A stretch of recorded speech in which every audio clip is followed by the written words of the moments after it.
নারায়ণগঞ্জের আড়াইহাজারে ভেকু দিয়ে অবৈধ মাটি কাটাকে কেন্দ্র করে দ্বন্দ্বের জেরে ওসমান গনি নামে স্থানীয় এক বিএনপি নেতাকে কুপিয়ে হত্যা করা হয়েছে। তিনি ব্রাহ্মণদী ইউনিয়ন বিএনপির সাধারণ সম্পাদক ছিলেন।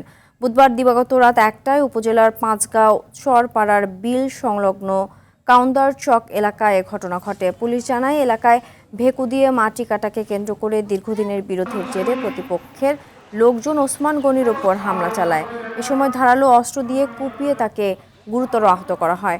পরে উদ্ধার করে স্থানীয় হাসপাতালে নেওয়ার পর অবস্থার অবনতি হলে ঢাকায় নেয়ার পথেই তার মৃত্যু হয়। অন্যদিকে বগুড়ার গাবতলীতে মধ্যরাতে নিজ ঘরে ঢুকে রীতা রানী মজুমদার নামে এক গৃহবধূকে গলা কেটে হত্যা করেছে দুর্বৃত্তরা। বুধবার রাতে উপজেলার মমিনহাটা দক্ষিণপাড়া এলাকায় এ ঘটনা ঘটে।